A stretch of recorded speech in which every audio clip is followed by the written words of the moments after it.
Pick up your gear and open your chests. Throw on your armor and head out on a quest. Hey, hey, it's a brand new day. On the Sword Coast, your allies will help with blades and bows and magic as well. Hey, hey, heroes on their way. Fighting forever against overwhelming odds.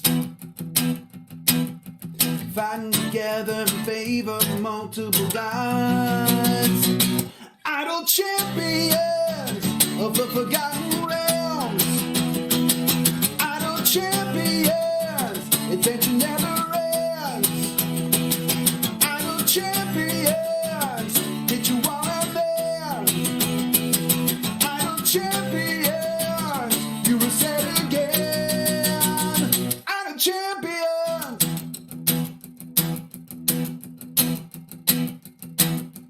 From Waterdeep to Icewind Dale, head out to Chull or Shadowfell. Hey, hey, together we stay.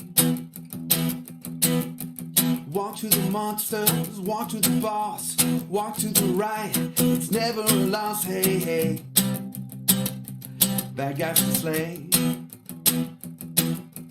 Fighting forever against overwhelming odds. Fighting together in favor of multiple gods. Idle champions of the forgotten realms. Idle champions, adventure never ends. Idle champions, hit you all out there. Idle champions, you will say again. Idle champions.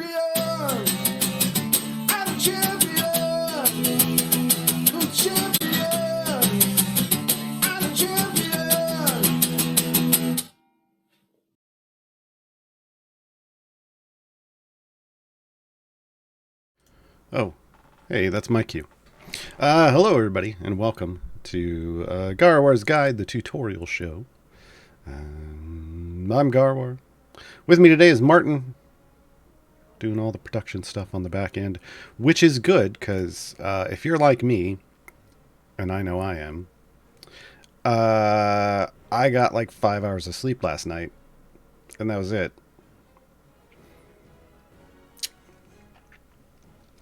Today's rough, folks. Today's one of those days I wish I drank caffeine. So luckily Martin's here, you know, to catch any mistakes I make. Today we are doing Gaarawarr's Guide to Modron Flow and Supercharging. We've touched on these topics before, but it felt like a good time to come back and do this again because A, we have a lot of new people in the community, and B, a lot of people are getting a new Modron core right now with the Season of Erois.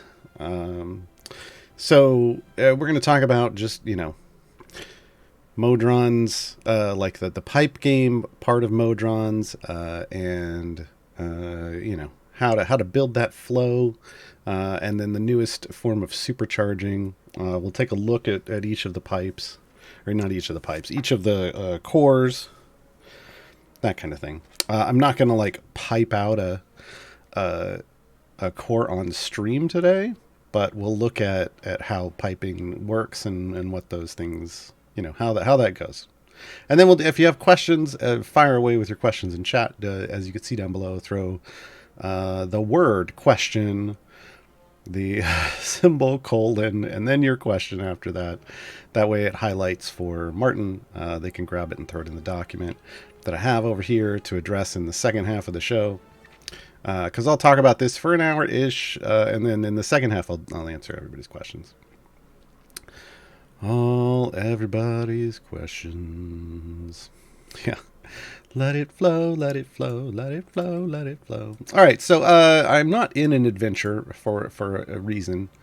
If I have if I have the Modron screen open in an adventure and then it's running and it's set to automate and then it resets, then it like closes everything. So I'm going to do this from the main screen, which you can do now because they've got this little button up here. Folks, we're just going to hop right in. So your Modron cores are accessed via your adventure party screen, which is this little button here at the top right. In a run, it's down just above the champions to the right, like you can see it over with your inventory bag and the familiars, but they all bring you to the same place. You may have 2 parties. If you have a Modron core, you have 2 parties at least. That means you'll have done the adventure split the party, and you'll have gotten your first background party and your first Modron core, the modest core. That's what you get for the first split the party. And then as you successively go through the game, you'll do split the party 2 for your third party and the fast core. That's how you get the fast core. And then you'll do split the party 3 for your fourth party, and that's how you get the magic core. Now down here there's a button that says buy additional cores. The only one available to purchase through this interface is the strong core. That's how you get the strong core. The strong core currently clocks in at 500,000 gems. 500,000 gems. My general recommendation is don't save up for the strong core. I'm just going to get that out there right at the beginning. It's nice to have another core, like to have a core for every party, but now you don't need that to have a core for every party because seasons have arrived. If you actually picked up in the reward system tier 10, there's an Erois core. You may have picked that up as a core to use, and then you can ignore the strong core for now.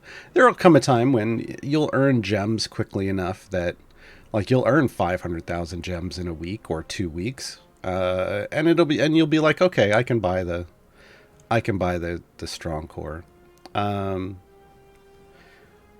because the reality is like if all you want it for is automation, you're not gonna get your investment back for a very, very long time. So you're just kind of spending those gems just to say you have it and potentially use it. The strong core is specifically for certain melee DPS champions. Not that many, and in general I find that your modest core probably does the job just fine for that. But you do you. If you want to get it, go get it. But yeah. All right. So just to put a core in a party, to even access a core, you have to put one in your party. It numbered here 1, 2, 3, 4, 5. Number 1, the very clean looking, fresh, dapper Modron. This is your modest core. Number 2, the one with the little armor, the armored squint. That's your strong core. Number 3 with the winged eyebrows, looking so fresh and so clean. That's your fast core. Number 4 looks maybe a little drowsy. Maybe he was up studying all night. That's your magic core, studying them spell books. And then 5 with the little, it's the little Erois symbol. That's your Erois core, right? So modest, strong, fast, magic, Erois. If you do not have, the only way to get the Erois core is with the season pass, to be clear. And I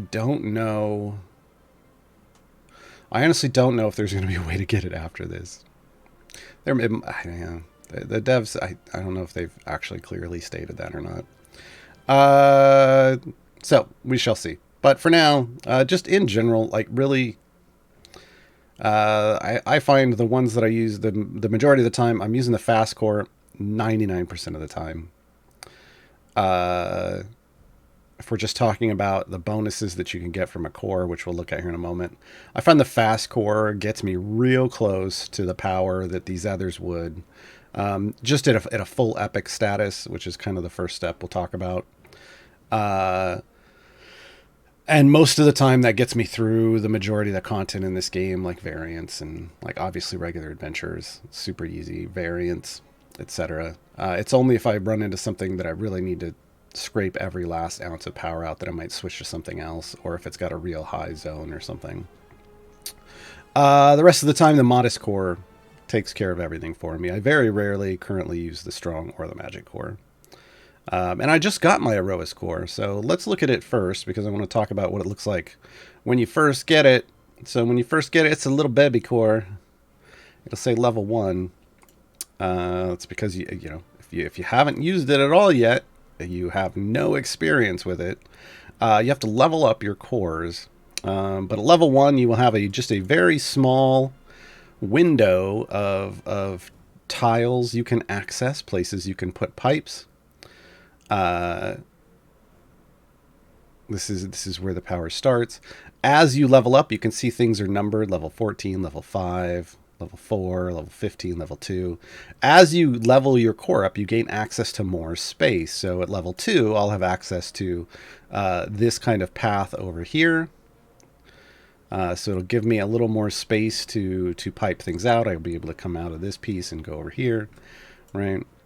At level 3, I'll have also some room down here, but also over here. They've kind of given you a couple different areas that you get access to at level 3, and it's different for every pipe, or for every core. So this one looks very specifically is a core in this shape. If I come up here and I swap, this is the shape of the Modest Core, right? So a very different shape. This is the shape of the Strong Core. It's a different pathing. The starting nodes are in different places. Let me turn this off.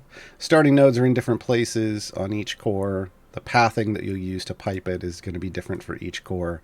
It's part of the game. The pipe game is to create a path. This is the Magic Core. So again, vastly different appearance. And then back over here to the Aroas Core. So when we start this off, you're going to be at level 1. The first thing you want to do is you're going to need to open some Modron chests, because all these pipes you see over here on the left. The right. Hi, I got 5 hours of sleep last night. Can you tell? Over on the left are from opening Modron chests like this down here. I do have some in my inventory. I'm going to go ahead and open one. So whenever you open a Modron chest, it's the kind of the brown ones in your inventory, Modron component chests. You get 5 pipes. That's all that come in it are pipes. It'll be everything from white to purple is all in the same one. There aren't different types of chests that you have to get. It's just you're pulling from one pool, and they're going to be all different shapes, and they start very basic at white, and they get more complicated as they go up. And they add, as you can see, there's little percentages that can be bonuses for green and up, but there's also these directional arrows. There's directional arrows, and that means they're like what I refer to almost as like a powered pipe. They're going to push the flow in the direction that the arrows are going. And while it may not make any sense, this means it's pulling. Like this is going to pull in and push up, and this is going to push out to the right, right? And if they were different directions, I'll show it on another. Let's see when we get a different pipe here. There we go. So as you can see here, with this T pipe, it's gonna pull in from the top. It's also gonna pull in from the right, and it's gonna push out the bottom, right? So this is what we call a 2 in, 1 out.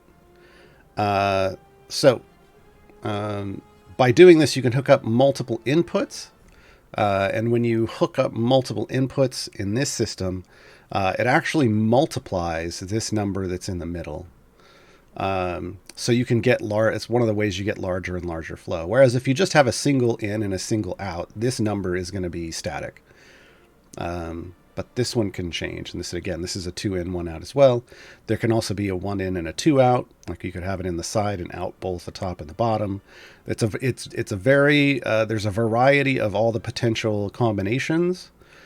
They're all in the system and you can potentially get them, but it's a random pull just based off first your rarity and then just which one is it going to get you. So it can take quite a while to get you a good set of pipes that are going to allow you to build your flow out. So that's kind of, I call it a slow burn type of system where it's going to take you a while of consistently getting chests week after week after week.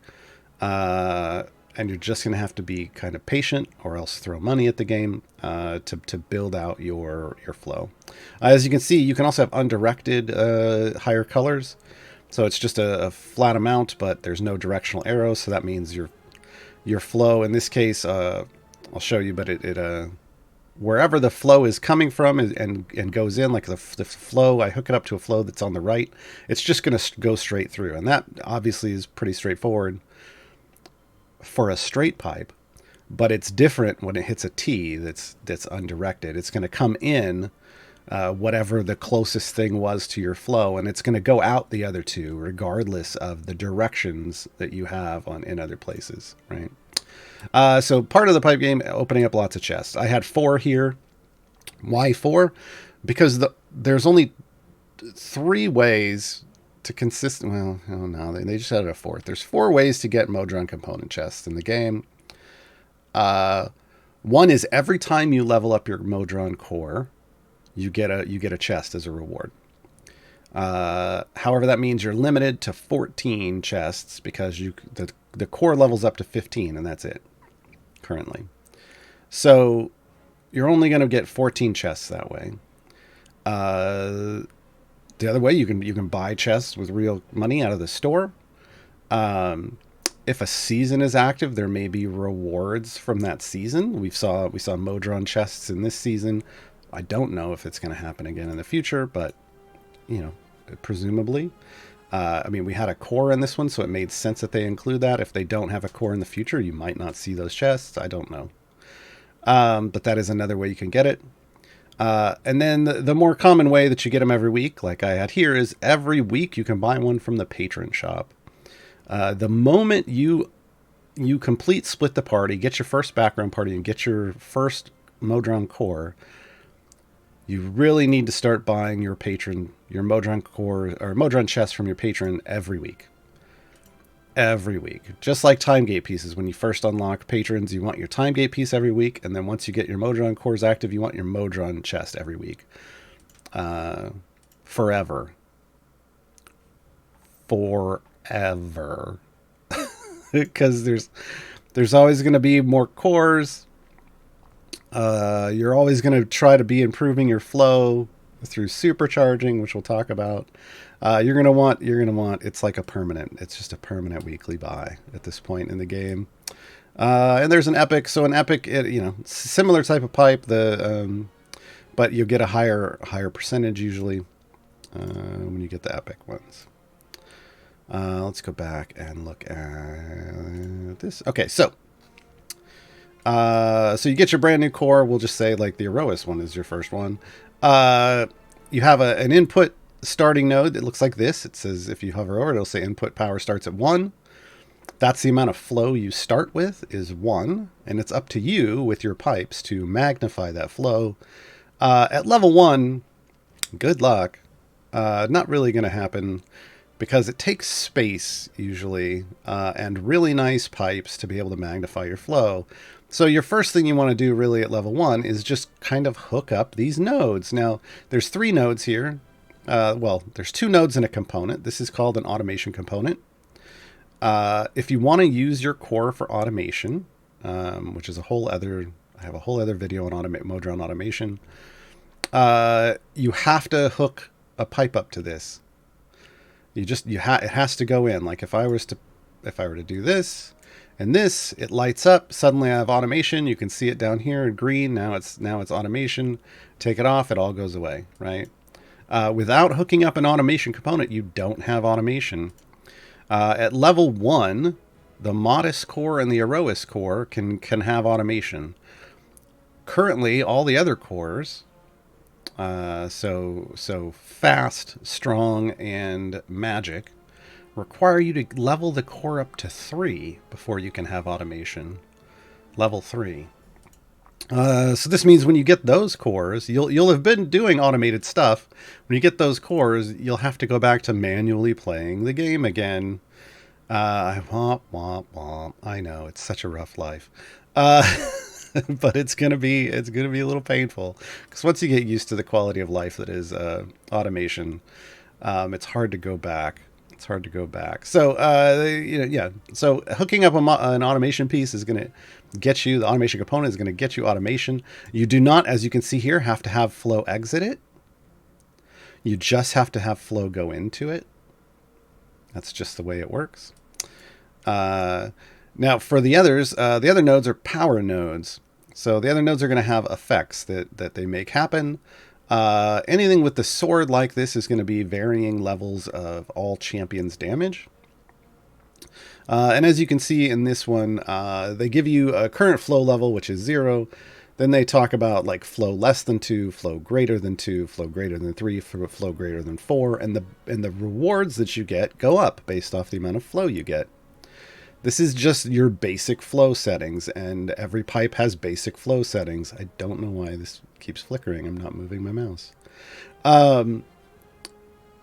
Different nodes are going to have different power. So as you see up at the top left, there's a sword with a really glowy flame. At the top right, there's a sword with a less glowy flame. So this is going to be a little more damage. This one goes up to 1800 max. We started at the 1600. This one goes up to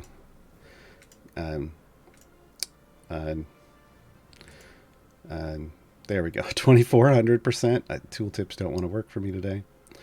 2400% as a max. So that's what you're going to see. You're going to have different levels of all champions damage, but it's all going to total up as the same total on your node. So they all act as multipliers in a line, and you'll get one final readout of your total all champions damage based off all the ones you hook up.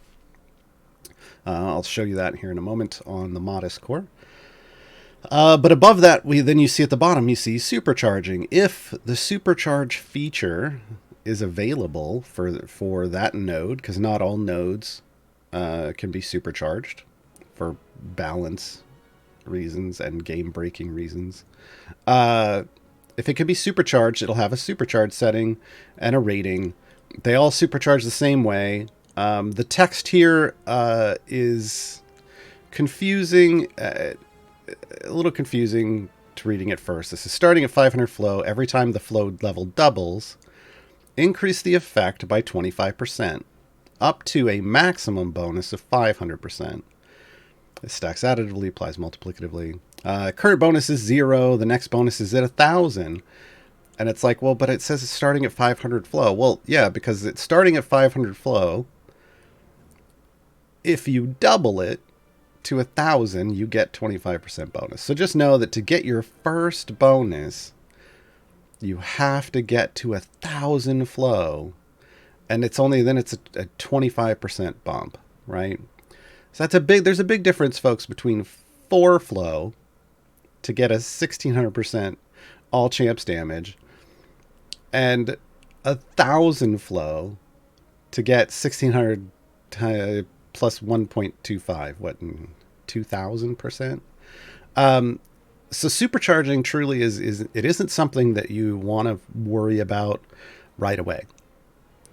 Your first, you kind of have an order of operations for goals. Like there's goals, progress goals for your Modron core. The very first one is just to level it up, right? Just start leveling it up and hook up each node as you go.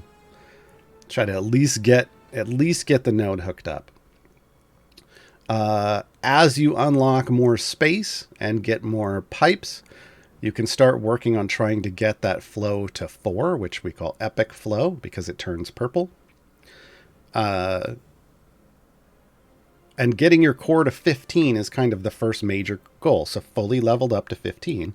unlocked all the space, because usually by the time you get to maybe 10, 8, anywhere from 8 to in the 8 to 12 range, or get, depending on how many, how good your luck is with pipes, you will probably have epic your flow out, and at each subsequent level after that, you can map out as you open it how to keep every new node epic, so that by the time you get to 15, you have a level 15 core with full epic flow. That is your first major, true major milestone with your cores. Because, starting off, I don't know what it is with every core, but if we look at a modest core, do I have a epic layout for this? I do not. Well, maybe this one. Let me try to load that one. Is that epic? Nope. That didn't work. Oh, that's great. Well, apparently the load feature isn't working the day I'm demonstrating this to everybody. That's what we want to see. That's the kind of bug we want to see. Going from this a no core effectively, or a core with no flow, to a core with a full epic flow, specifically with the modest core, gives you about 100, a little over 100 levels of progress. So if you were getting to area 800 before, with no core, and you get a level 15 full epic flow modest core, you'll be clearing 900 just with that one change. All right, I'm gonna restart. Just to try to get my pipes back, please. Why did you forsake me? So there's a good amount of power to be had with your Modron cores once you get them to level 15. This is why there are times, if you've heard me on some of my other shows, GG2E or Idle Chatter on my channel, you'll hear me refer to something that I call personally account power. And account power is basically the power that you get from things that aren't necessarily champions. So blessings, perks, a Modron core. These are things that are going to boost your overall power. Please function. There we go. Okay.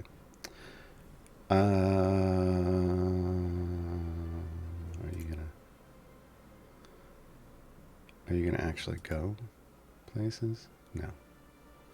Nope. Oh, there's a pipe missing. That's why. No, well, that makes sense. That's a good example to start with.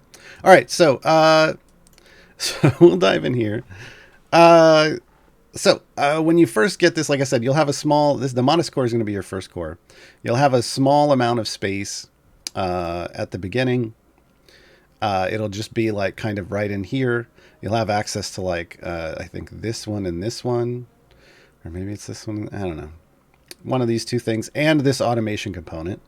And your first job will be to connect. It is this one and this one.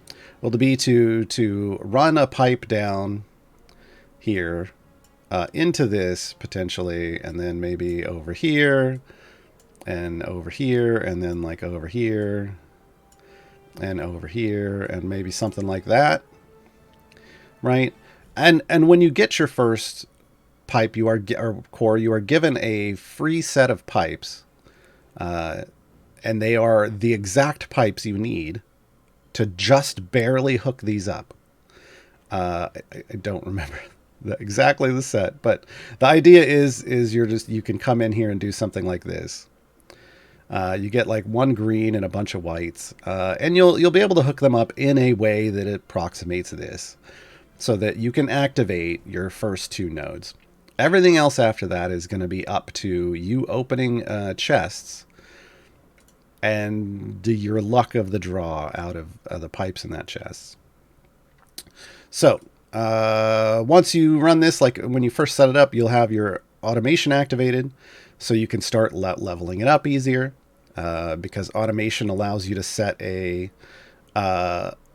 formation layout that will load in, which it'll let you set up an auto reset area, and it'll let you set up, buffs like potions to use automatically. So this is great to go AFK and set like a speed formation with a reset area and just gem farm. And the way levels work, the way experience works, is every time you complete an area with a core active in your party, the core gets 1 experience for that level, for that area. So speed farming is if you're AFK, speed farming gems is a great way to level up your core.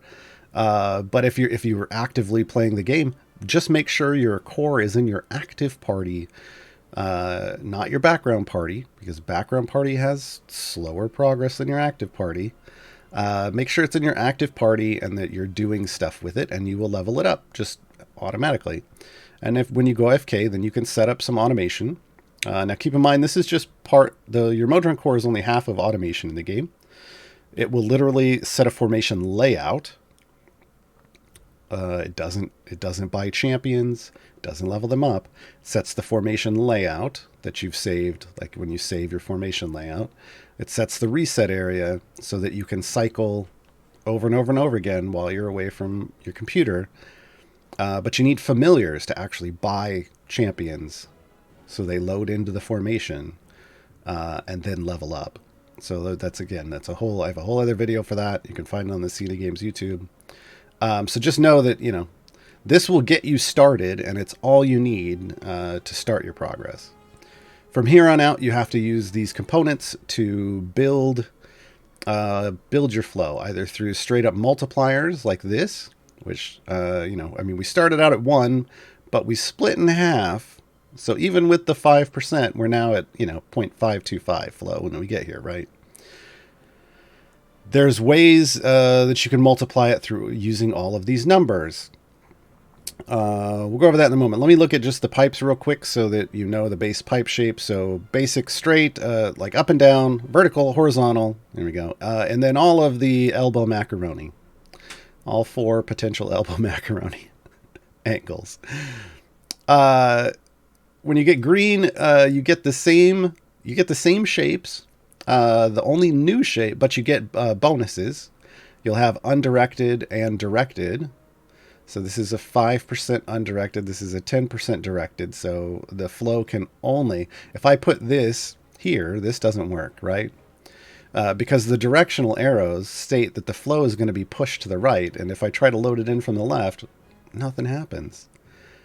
Right? So if all you had were these 2, then you would have to go with the 5% to get a bonus. Right? So that's how the directed arrows work. The new direction with green that green introduces is the T-piece. That's the T-pipe that we see here. In a variety of different shapes, like orientations, I should say. And then you go to blue. Blue's going to get you higher multipliers, but it's also going to give you a new component. Shape, the cross piece. Boom, right there. So this is an undirected cross piece, probably one of the most boring cross pieces in the game. Undirected's not. They have a use, but ideally you want like directed cross pieces. Ideally you want like a 3 in, 1 out, as well as a 1 in, 3 out, and anything in between is nice, but the most powerful ones tend to be 3 in, 1 out, and 1 in, 3 out.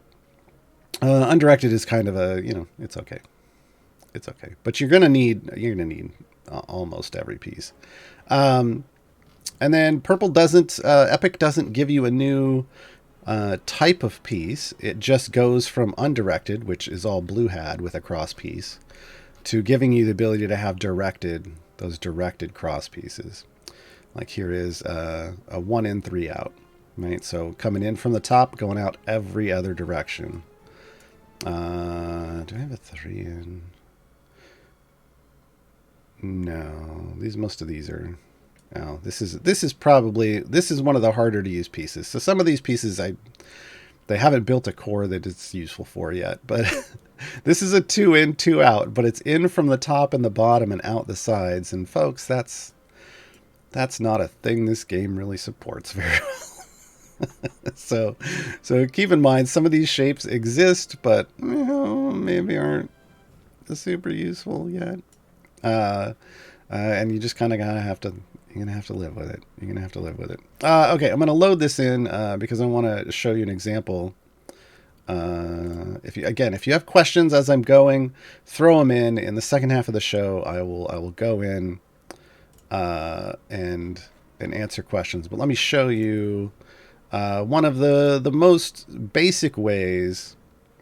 Well, I don't say the most basic way. The most basic way to multiply your flow is what I was going to say, but that's not true. The most basic way is just to keep using the largest multiplier pipes as you're going.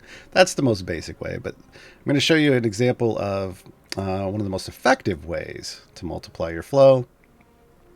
And it's what we call in the community a buff box. This is one right here.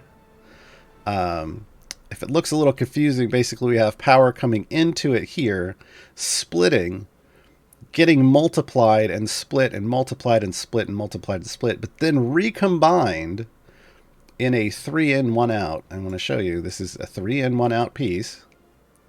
So all the top and both sides coming in and out the bottom, it's a 10% multiplier. But remember, I said when you get multiple inputs, it multiplies the multiplier. So getting 3 in turns the multiplier into a 333.3% multiplier. This is how you get large flow. 2 in is 100%. So this is the type of situation you want to try to create a large flow. So we start at 1. We always start at 1. We come out down here at 11.61. So our overall multiplier after all of this was 11.61. That's a pretty solid multiplier. And it's repeating that over and over and over again that from box to box to box that gets you very high flow and much different colors. So like when you're below, I think 1 flow, you're in the... Yeah, when you're below 2 flow, it's white. When you get between 2 and 3, it's green. Between 3 and 4, it's blue. The flow becomes blue, and then once you get over 4, it's purple, until you get into the higher ranges, and then it becomes a little maroon. Like here I'm in the 400, 300 range. The colors will fade a bit. You'll get like light green, dark green. You'll get light blue, dark blue, light purple, dark purple. So you're going to fade through colors as you go up. It's kind of a visual indicator. And once you hit orange, that means you've hit 1,000. So now you're finally into your kind of supercharging zone. When you're in the maroon, you know you're getting into supercharging, but you're not quite there yet. So into 1,000, you get orange, and it stays that way for a long time. Here's 21,000 flow. Here's EO5 flow. And then you get real high, folks. E10. Here's an E10 flow. Everything goes red. Everything goes red. Let's see. Does it drop down? Yeah, EO9, EO8. So once you get like EO8 or above, you're going to start seeing red flow. Red is when we get into the capped. When you're getting, you're capped. You're going to have that multiplier that you need to get all the way to the 500% bonus. So I have the highest multipliers possible up here. If we look at this, this is an all champs damage. It started at 2,400% baseline. If you're at epic flow, which again is kind of your first goal, and then if you're max supercharge, it's a 1.44 EO4%. So you're getting larger and larger multipliers as you go up. And you can get your totals. For those who are like, God, I have to look at all these and figure out what I'm getting. No. You get your total just by hovering over your starting node. So on this pipe, I purposefully skipped some nodes here to get the highest potential flow. I skipped gold fine nodes specifically because on my account, I have tons of favor. I don't need to... And what I want out of a supercharged modest core is power, not favor. So... I skipped the gold find nodes early on. I also skipped, I think, health reduction for, health reduction for enemies. So this is what I ended up with. I ended up, getting health of champions, which is nice. But then the all champs damage ends up at a 209 E26 bonus, which is great. This is the power that lets you push, hundreds more zones just from this pipe. Just from this pipe. Also, there's a lot of other stuff in there, but other things don't always, like I said, like this is a strength bonus. It can supercharge. The gold find bonuses do not supercharge. It's kind of why I didn't care about including them. If we go to like the monster health reduction, that doesn't supercharge because that could potentially break the game. Health of all champions doesn't supercharge. It's really just the damage bonuses that you're going to see currently in the supercharging system. So like I have this hooked up and it's max flow for supercharging, but there's no supercharge to it. It's just how it ended up. Reduce the cost of leveling up, I skipped. But this is an example of a supercharged modest core that gets me a lot of pushing power. Is it perfect? No. But it uses the concept of buff boxes in a variety of different places. They're not everywhere I'd like them to be because I don't have the pipes for that. But they're where they can be, right? So when we talk about, let's go pop over and we'll talk about looking at this again. So when you start out, you just want to hook things up, right? You just want to get this hooked up and start leveling things up. You want to level your core up. As you get new pipes, you expand your space. You have room to build things like buff boxes. Let's look at just a quick buff box here. I have never tried to pipe this out, so I don't know what this is going to look like. Let's see. I don't have a cross piece that would work here that's directed. But I didn't I have? I did have an undirected, and I must have used it in that other thing. All right, here, let's do this. Here's one thing you can do when you're starting out and you're low on pipes, folks. You can't share pipes in the sense that it's once they're used somewhere, they're used. If they're in that thing, they're used, right? But if I clear them out of everything, if I don't have a large supply and I just go ahead and I clear all my pipes from all my cores, and I'm only going to use a core for automation, then I could come in and I could put a very minimal set of pipes in, save this, and do that for all of them, and then save this as just automation only. And then I can also save a version where it's piped out, even fully supercharged. This way I could run automated background parties if I'm just cycling low levels and having them farm gems. It will fully work for that. And then when I want to use it as a power core, I just pull out, I swap the other core out and clear it all out, set it to an automation only load, bring a new core in, and then actually pipe it full of pieces. And that way I'm sharing my limited collection of pipes. I'm using the best possible pipes in every one, just not at the same time. Right? Not at the same time. It does require a little, memory. You got to remember to pull pipes out and swap them over and stuff. But when you're early on, when you don't have a lot, it is a great way to maximize your inventory. It's a great way to maximize your inventory. Eventually, what I have been working on is just I had everything in full epic with their own unique set of pipes. And then the next goal is everything supercharged with their own set of pipes. But that is, again, it's a very long-term goal. So let's just I'm going to do a small buff box, like what I would do here with whatever I think the ideal pipes are to fit into this shape. But keep in mind that I have, this is coming off of a lot of, I guess I mean, with everything that I just pulled out, I probably have perfect pipes for this. We'll see. So if I'm coming out here and I want to build a buff box, I want to start right away because I have a very small space. I want to split. I want to have a 1 in and a 3 out. This would be ideal for this.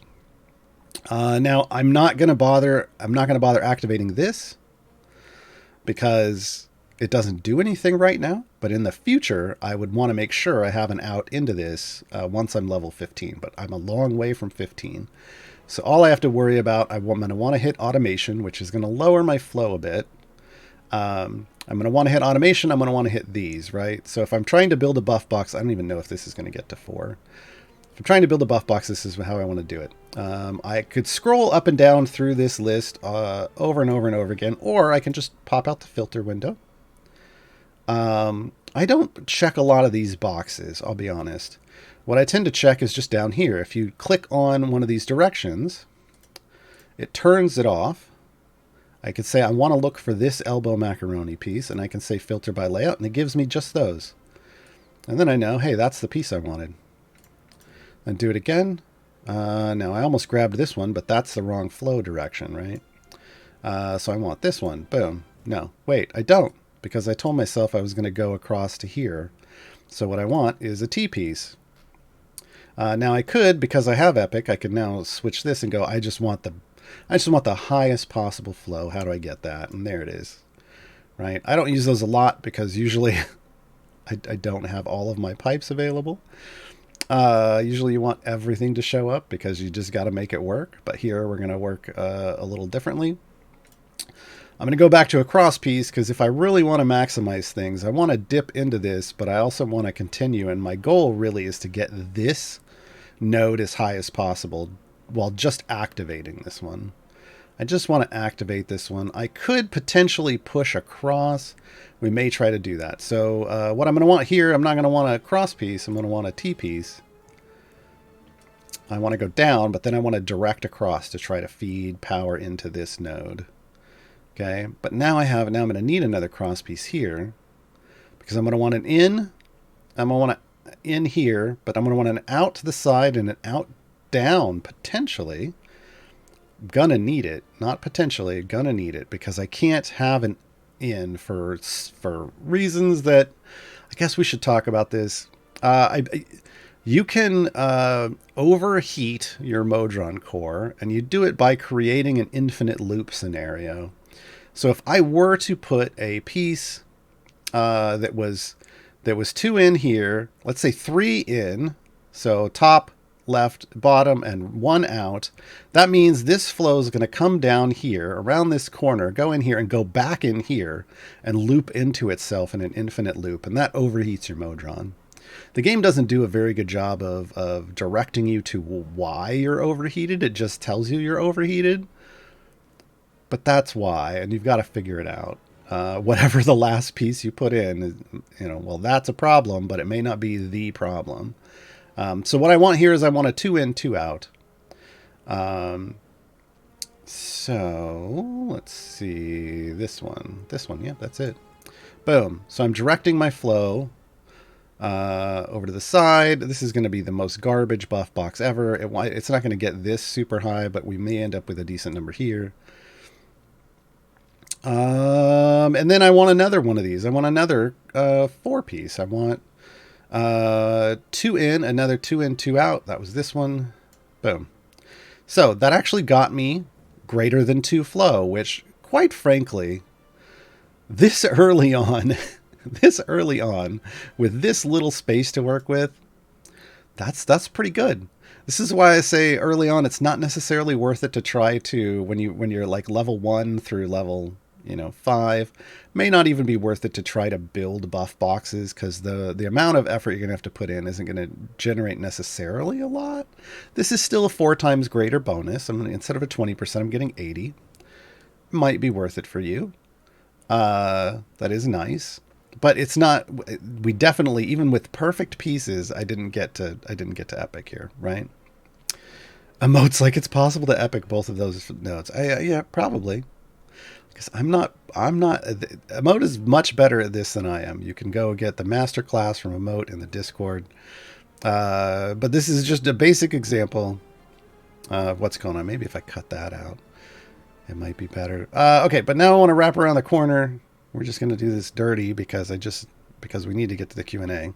Now I can see this changed to blue, so I know I'm getting into the 3 area. That's great. This gives me a lot of hope that I'm going to get well above 4 over here. I need this T. I need this T, though, now. So down and in, so a 2 in, 1 out. Shooting to the left, that's this one right here. And look, I'm at epic flow. Wow, I'm at 9. So yeah, we got a lot. So that means it is definitely possible to get this to epic. We may play with that in a moment. Now that I know that I'm sure I can do it. Boom. Boom. What did we get to? 26.43. That's super. That's super. But here's the thing. Utterly and completely wasted.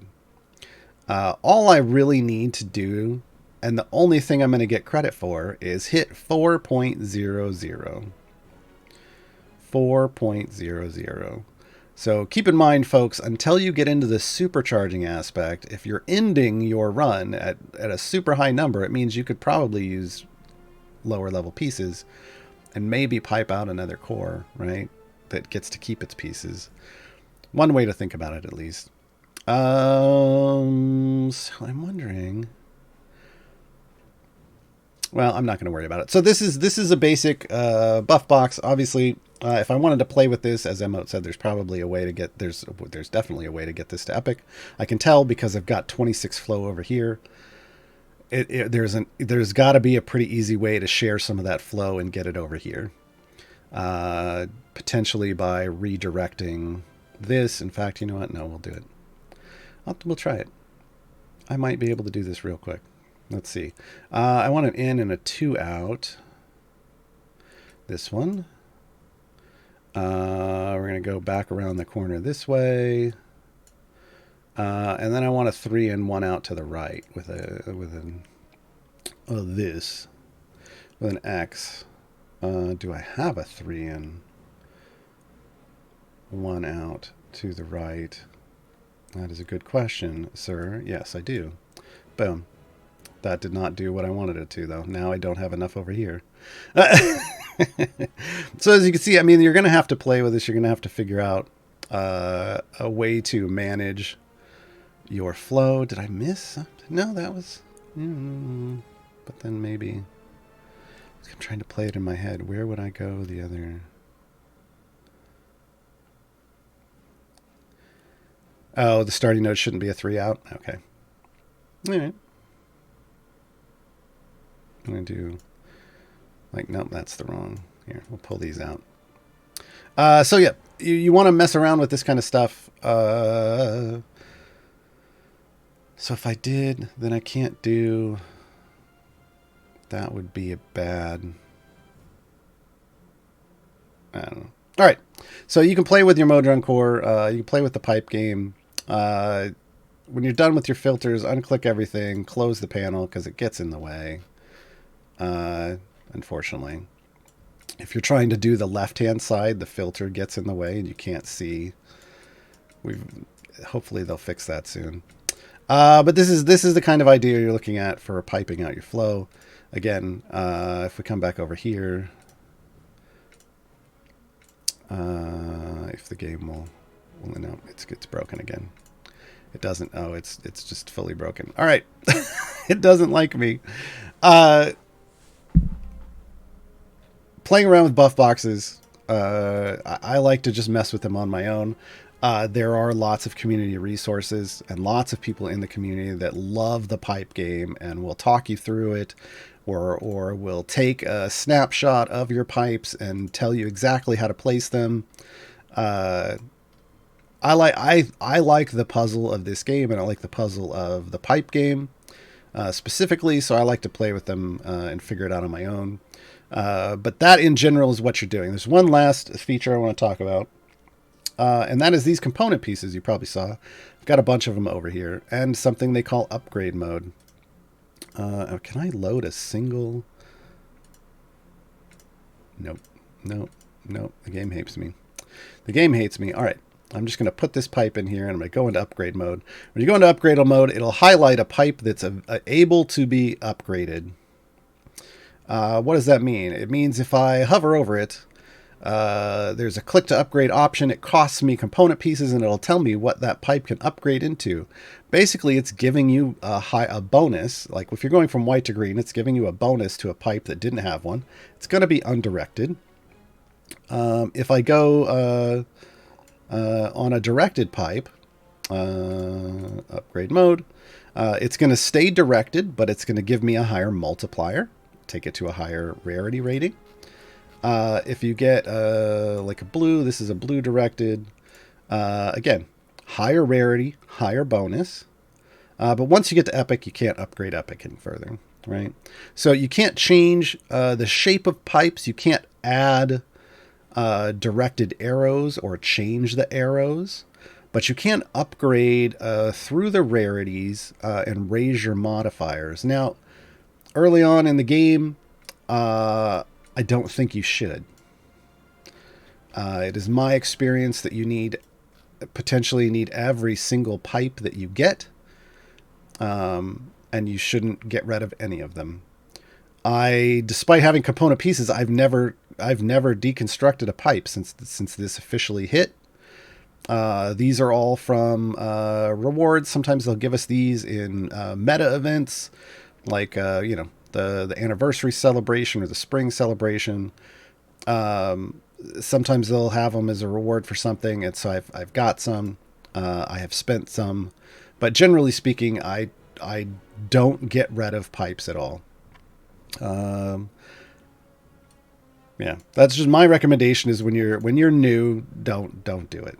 Just don't do it.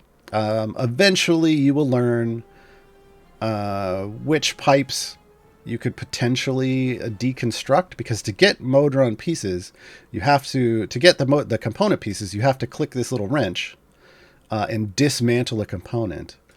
Whites are only worth 1. I wonder, green's 5. Yeah, 5. It's half the amount that takes you usually to get to the next level. So 25, and then a bunch for the purples. But even I with 125, even I with some purples that I know I never ever use, specifically the ends from the top and bottom piece here. I still haven't deconstructed those, and I probably won't. Yeah. For the most part, when you get to upgrading, I think what I targeted was I was only upgrading blues. Because again, usually you're going to get to the point where you'll have enough pipes where everything's going to be purple or blue. Just naturally. So yeah, I don't know. Like I said, I don't deconstruct. You'll end up with some free components. Ultimately use those however you want. But I don't recommend deconstructing early on, just as a general rule. So keep them if you got them. Keep them if you got them. All right, folks. We're gonna take a short break, listen to some music. I have 8 questions, so I guess people know this. People just know this. I have 8 questions. If you have more questions, throw them in chat. Martin will grab them. I'm going to drink some water, rest my voice. I want to say the song I loaded up for today is Raise Your Tankards. So if you got one, raise it. Back in a moment, folks.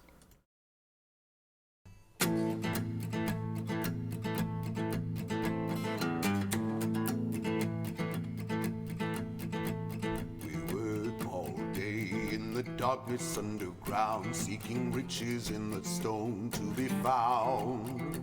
In the heat of the earth and the mines below our lands, and the treasure in our hands. Born of the forge, we are miners of the gorge, we are crafters of rune and stone. Our clans are strong as our beards are long and we're never on our own. Sweat drips down and our hammers pound as we sing along to the sound. Keep our axes sharp and our voices loud as we make Moradin proud. Raise your tankards to the mountain and to our ancestors' pride. To the stone our works are bound in. Thorn always provides. Glengarden protect us as we defend our land. Guide our axes onward. Our lives are in your hands.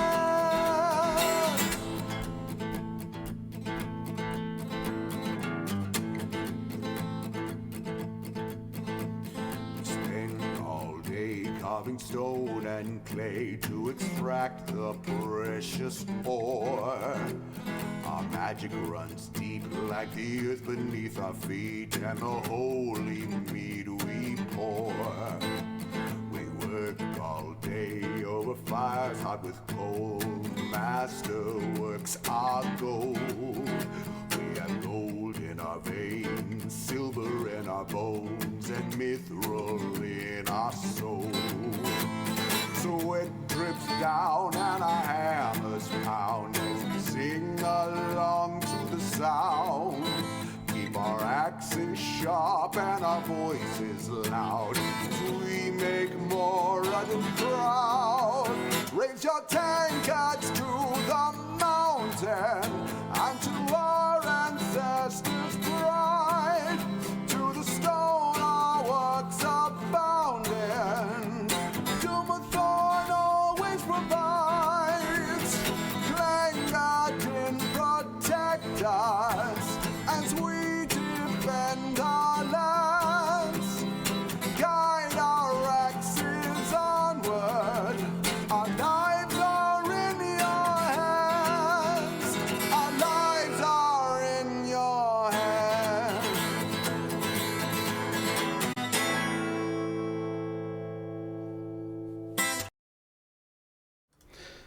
Hey, we're back. I went ahead. This is the epic.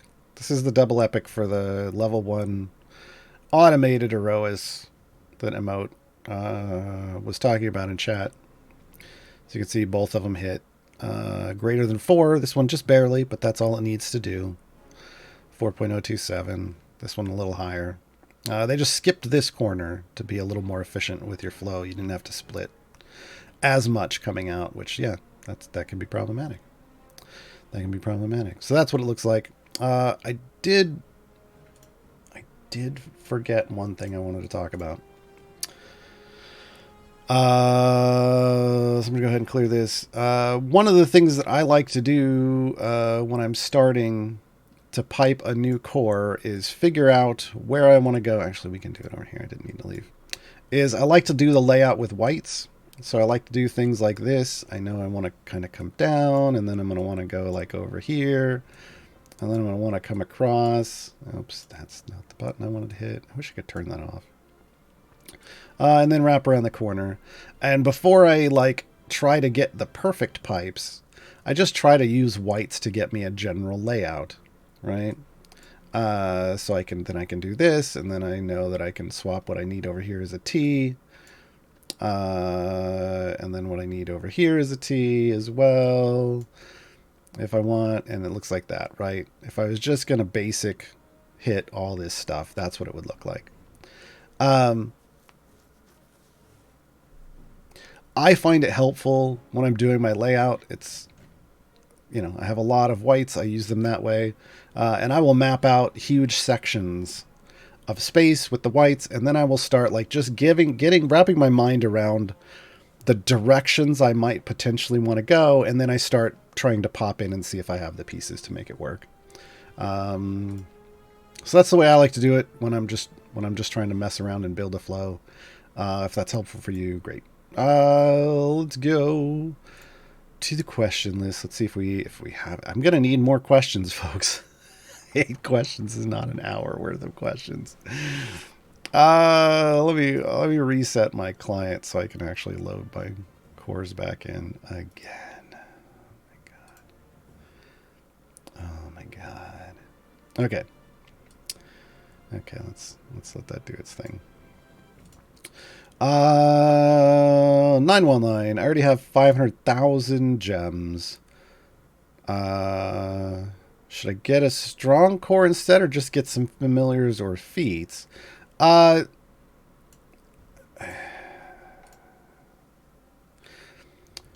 mean, there's a lot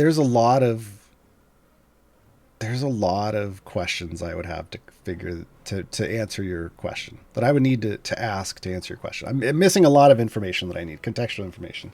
Like, I don't know how long it took you to get 500,000 gems. If it was something you were working on for like a month or two,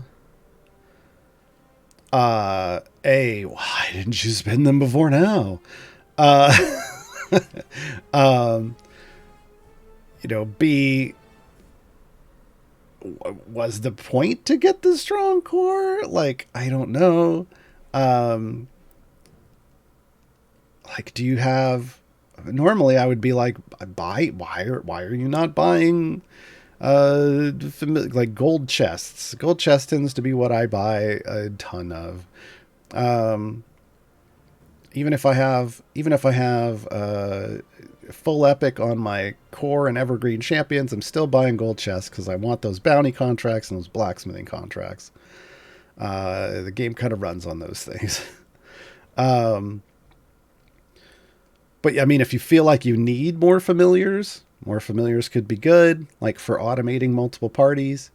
If that's going to get you something that you didn't have before, if there's some serious feats that you could pick up along the way. But usually I only recommend like dumping 500,000 gems into a strong core if that took you like a week or two to get, and you just want to own the strong core, or you are a main, like a DPS main of a champion that gets a big advantage from that strong core. And that's a very limited number of melee champions. Yeah. So there's a lot of other things that you have to factor in there. But usually I just wouldn't recommend that unless it was something you just really wanted, or that's the core that you're going to use with the champion that you use all the time, like because it's a good fit for that champion. Yeah. Generally speaking, I don't like the strong core. Gelatinous Rubik's Cube. I also said, somebody asked in chat, like, can we ask non-Modron questions? Always, yeah. You can always ask whatever questions about the game you want. I'm just going to hit the on-topic ones first. And then we'll hit the rest. Gelatinous Rubik's Cube. Should I get the Aroas Modron core now, or will there be more cores with future seasons? I think what has been said publicly is that there won't always be a core in a season. So, like, I don't know if there's going to be a core for season 2. We haven't publicly stated, but there might be one in a future season. We don't know. The thing is if you are going to use the Aroas core, is literally for the Heroes of Aroas. It is a very specific core. It is just for them. If you have bought the season pass, you should go. I mean, it's one of the reasons you bought the season pass, is to pick up the stuff in the season that you're not going to be able to get anywhere else. That core is one of those things. So if you have the season pass, yes, I think you should get the core. I mean, I did, and I grabbed that before some of the other rewards. Like, I just finished this. I still need to get this, but I've grabbed all of this, right? Like, I'm down to just needing this stuff for... I need 5,000 currency to finish tier 9, and then I'll be into tier 11. But yeah, I think if you bought the season pass, you should pick up the season core or the Erois core. Just know it is literally just for buffing the Heroes of Erois, and not for anything else, because it can be an automation, but as you can see, like, one of these nodes is buff the effect of all Erois synergy abilities. Another is buff the effect of Sentry's Guardian of Soulwind, right? So this core is built for Erois. It's built for the Erois affiliation only, or to use as a general automation in the background. In that sense, it's going to, general automation, going to work great. If I'm running an Erois formation, very well might load up this core and get it to epic. I need to level it first. So yeah. Someone's asking, what does the Erois core mean? That is this specific core. Kermixochitl?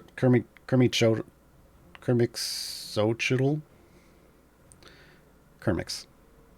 I'm going to go Kermix. That is this core right here. It is even labeled now Erois core. If you're looking up here, you can see, you can't see it when you're clicking on them, but once you click on them, you can see their name. This is the Erois core, and it is just for the Heroes of Erois.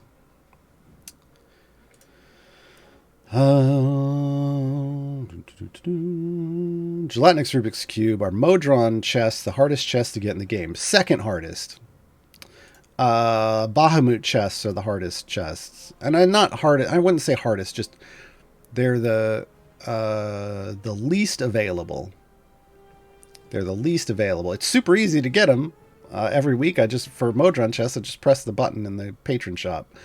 But but they're the chests you can get the fewest of functionally, that you need things out of. That's the Bahamut chest, and those are from Trials of Mount Tiamat, and then Modron component chests are the nest, because you need so many Modron component chests. You just want to be buying them from the patron shop every week.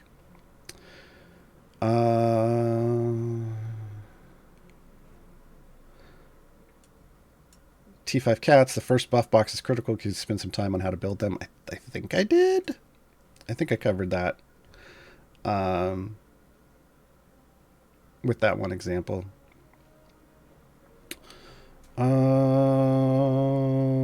Ictac, if automating a party requires familiars to recruit and level characters, is it possible to use Modron automation without them? Yes. But you have to manually level up your champions.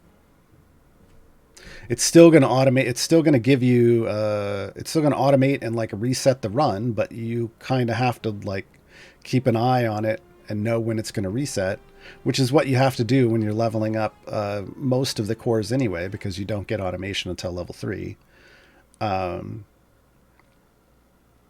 But yeah, I mean, it's going to give you some automation features. The big key, if you don't have a lot of familiars, is that you're going to get power out of your Modron core. Again, that's part of your like account power to help you push further. But to truly enjoy the quality of life that automation is as a whole, you need both familiars and your Modron core. Art from Canada with an appropriate question. Are there any champions that help level your cores? There is one champion that specifically helps level your core, and that's Nordom the Modron.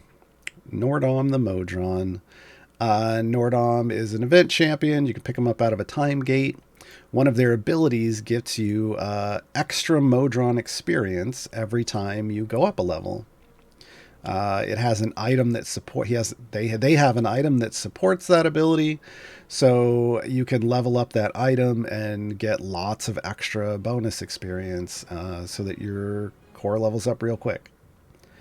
Now, outside of that is only direct boost. However, tangentially, speed champions help you level your cores. One of the things I need to do, and I'll probably, I might try to do it this weekend, is you set up your fastest possible well, maybe next week.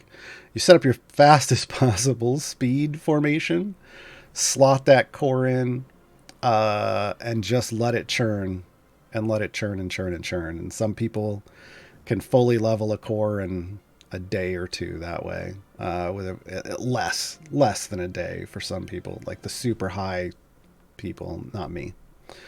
Probably not me. Yeah.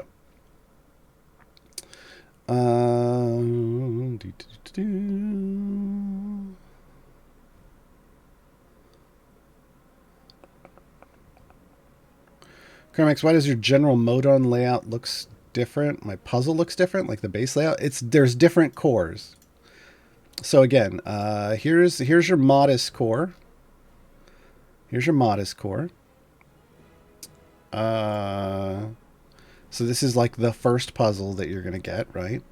This is your strong core, so you can see a different layout. I've got the input as here, the automation's all the way down here, and there's stuff off to the sides.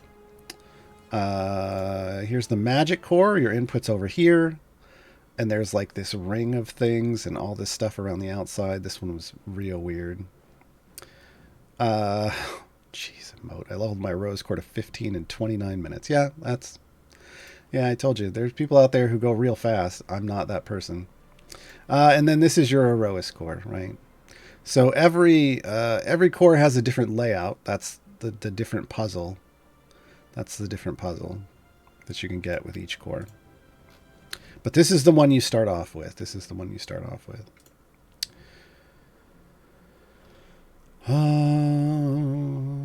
Is Kent a good candidate for the strong core? Who are the champs that best use it? Honestly, because I don't like the strong, I think the strong core in general is not great. I have not checked to see if some of the newer melee champions work well with it. Here's what you're looking for. Hold on, we want. I just saw one of them. Wisdom 13 or greater. Intelligence 13 or greater, which is an odd choice for the strong core. Con 13 or greater. That's why it's such a weird core. Dex 13 or greater. Strength 13 or greater. So ideally, you want a champion that hits all of those and thus gets all of those bonuses.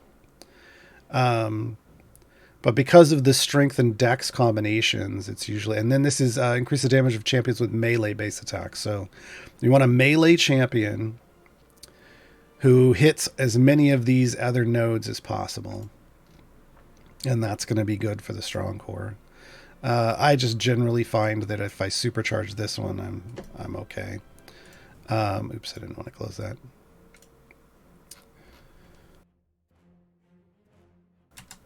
All right. But yeah, I haven't looked at Kent's stats, honestly, in comparison to the strong core, because I don't know. I think the strong core could use a revamp.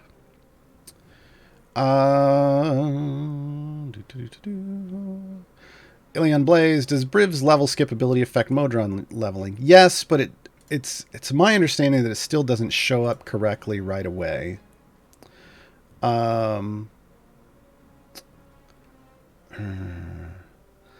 The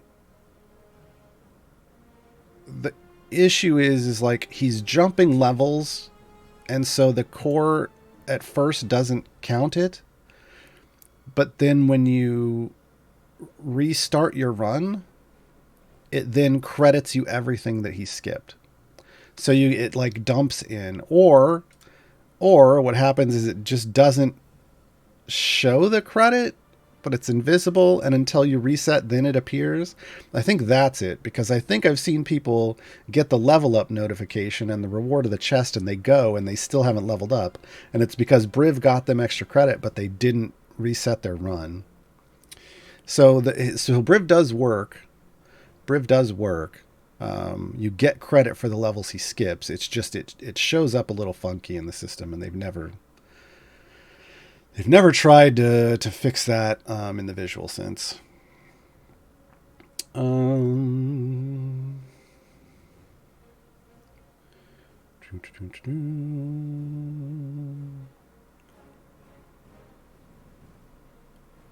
Oh, okay.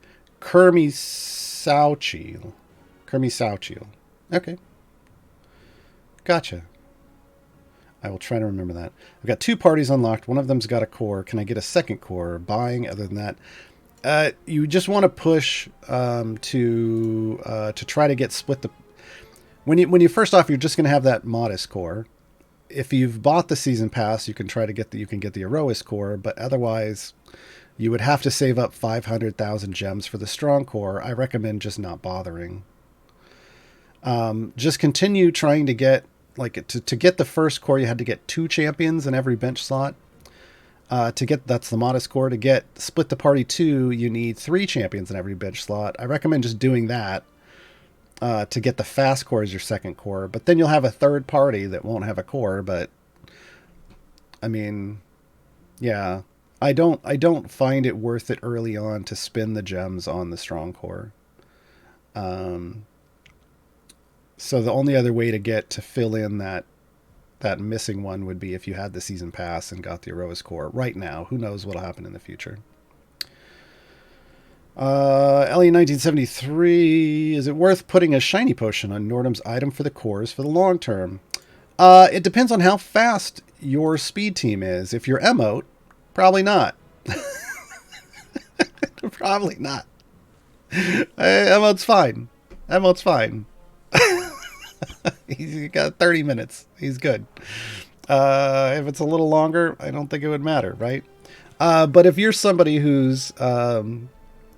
it's taking a week or 2 or more to level up your core, potentially. I think mine's gilded. I can't remember what gilding I have, but mine's gilded because I was like, yeah, I know they're going to add lots of cores. I want it to be efficient to go up, and I didn't mind having it be gilded or putting a lot of item levels on it. Yeah. Oh, yeah, so Emote has the Nordum item with the Golden Epic with 14,000 item levels. Well, there you go. It's worth it for them, but with the slower speeds. So they've even leveled it up, but I mean, they probably didn't have to. So it's just kind of what do you want? Do you have, here's the thing, there's a certain point in the game where you have more blacksmithing contracts than you know what to do with. And if you're going to dump thousands of item levels into an item, it's worth having it shiny because of the multiplier that you get for the power coming off of those item levels. But when you have low item levels, gilding, whether it's shiny or golden, doesn't mean as much. So it's really when you're trying to figure out if it's worth it to put a shiny on something, it's like, are you going to be investing a lot of item levels in this character? If so, then yes. If so, then yes. I think, okay, one sort of related questions. Mizari, I tend to automate farming overnight with background parties, with only 1 familiar on the field and 1 on leveling click damage. When I check back in the morning, the full party is still in the field, even with 8+ resets. Is this not intended? No, it's not. But it is. I thought at this point in time, I mean, that everyone kind of understood that the current background progress is just not really functional. It'll work sometimes and it'll be okay, but it's pretty broken. CNE is aware of that. In fact, they're so aware of it, they set out and rebuilt Modron progress from the ground, or background progress from the ground up. Background progress 2.0 is not only in the works. I think it's coming soon. TM.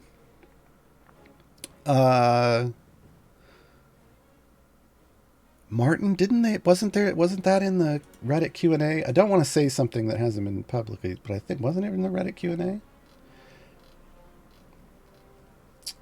Hold on. Did they? Yes. The rework of Offline Progress will be coming to Steam and the Epic Games Store on Monday, October 31st. Monday. This coming Monday, if you're watching this live. And will then go out to everyone else as soon as they can get it, I'm sure. But Steam and the Epic Game Store on Monday. So I can tell you, I don't know. I mean, I feel like it's coming out on Monday. I feel like I can tell you stuff because I've been in the beta. I've been in the beta. I can maybe just share a little bit of information here without getting in trouble. Please don't get me in trouble, CNE. Ooh.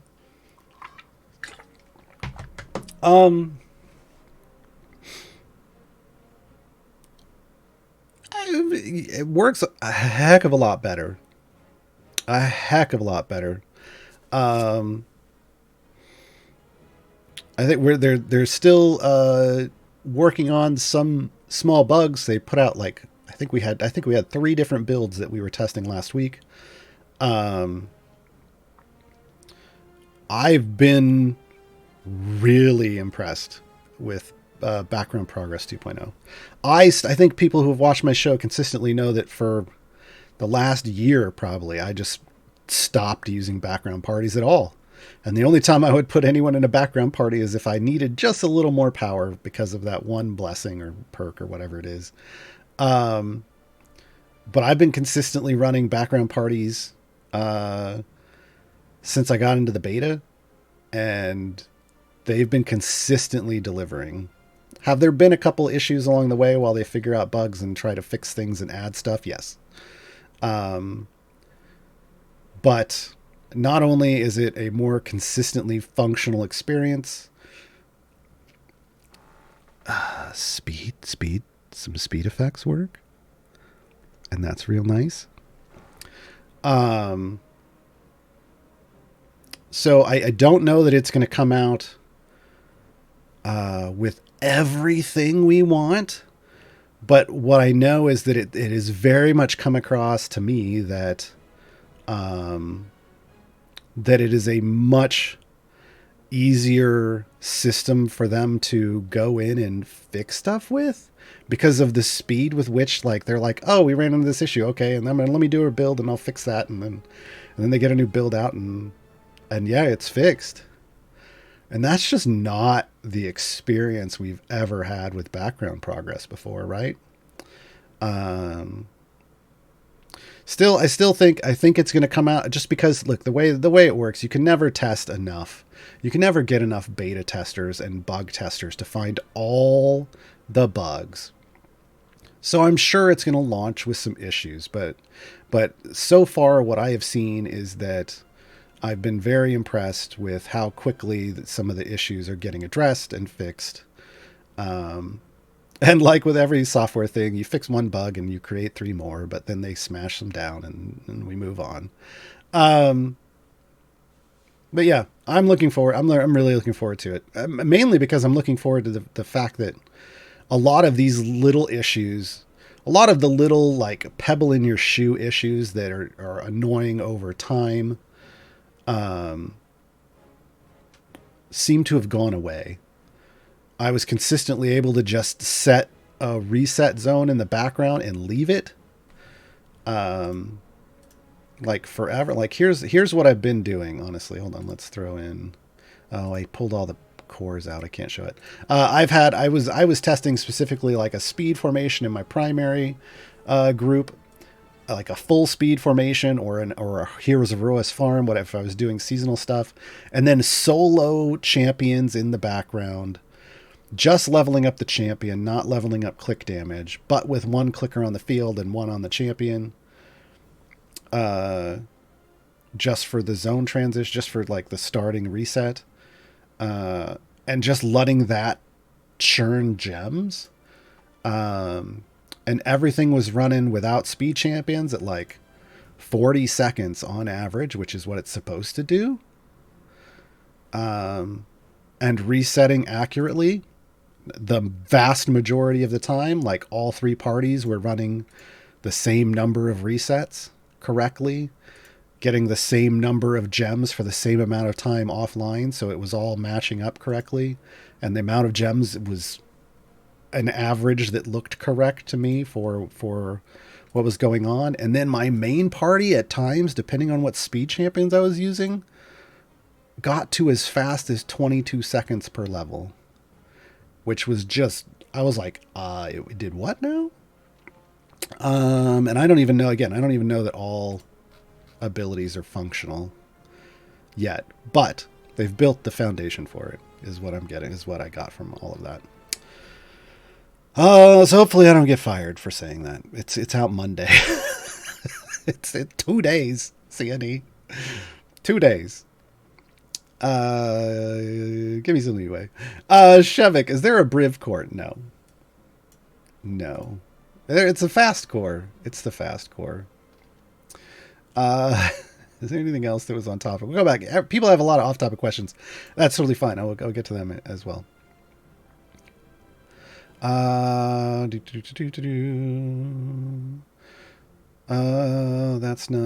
somehow prioritize unlocking Nordum?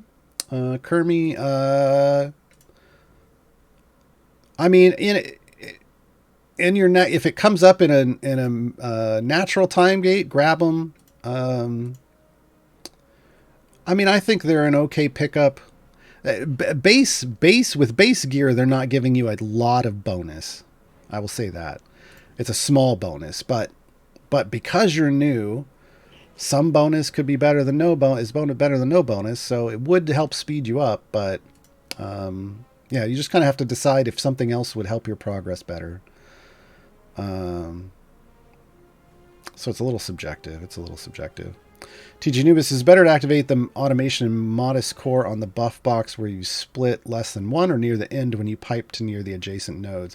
Oh, the way I do it is when I keep a closed buff box here, and then when I've looped up here and I'm shooting up to this, I just do a T into it.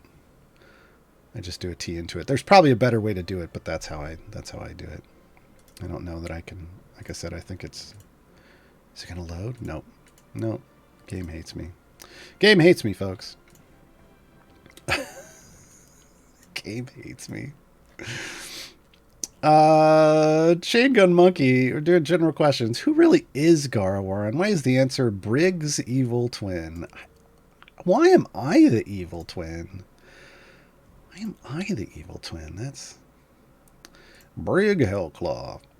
See last year's Halloween edition of GG2E for the reference there, folks. Brig may have guest starred on GG2E in my stead. Maniac Clown, is Kent worth farming up, or should I just open a cron time gate on Monday and buy chest room with the event currency? No, Kent's real good. I find Kent to be real good. Now keep in mind, Kent is better. Kent is better if you have lots of progress in the game. He is a champion who rewards you for completing things and pushing super deep.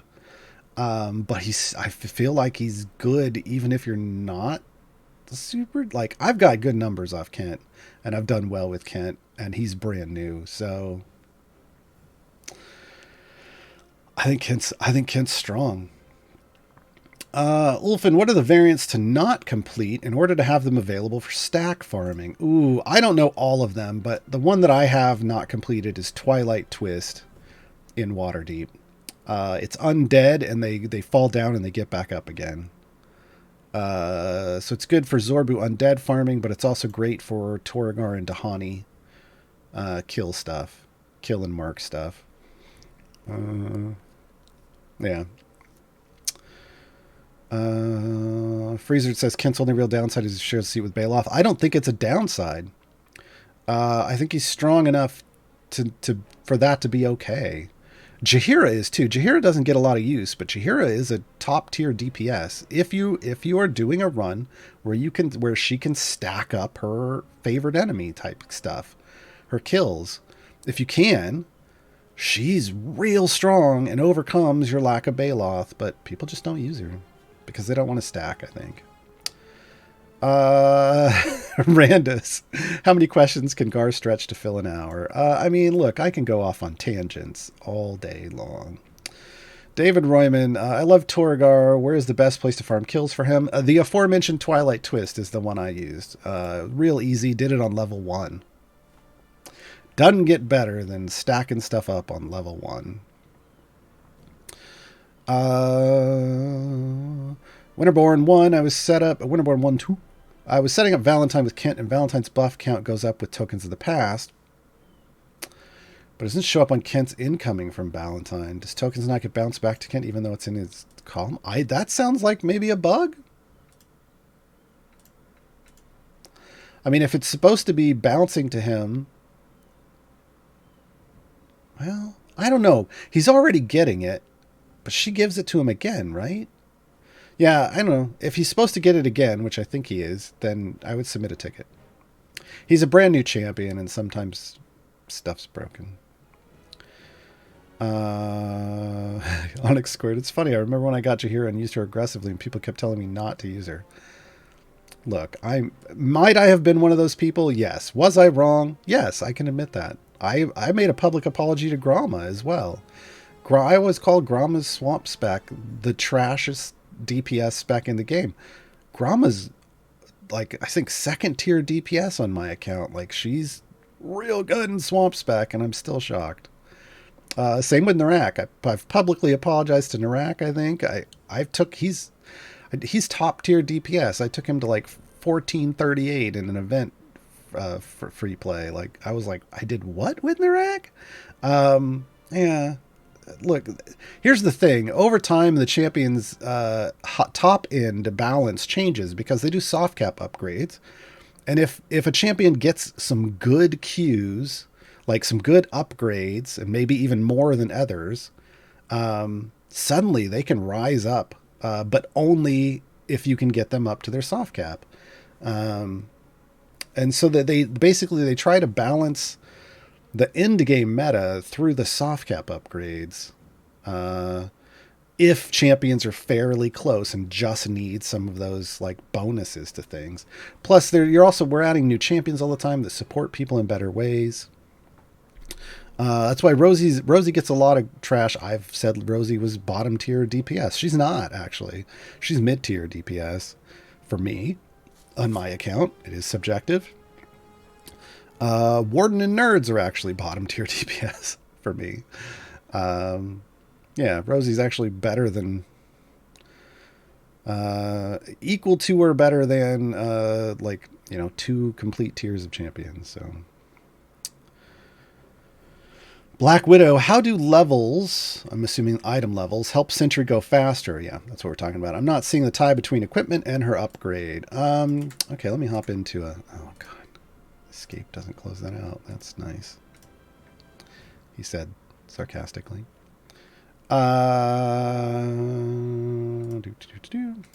Give me some gold. Show me the money. All right, it's this. Increases the effect of Sentry's Redshift ability. That's that's the item that you're leveling up. It's her level 3, or her slot 3 item. Flowering Hair Vines. Redshift increases the chance of Echo Resolution triggering by 1%. So Echo Resolution normally triggers... it's like a small percent, like maybe... I can't remember what the base one is.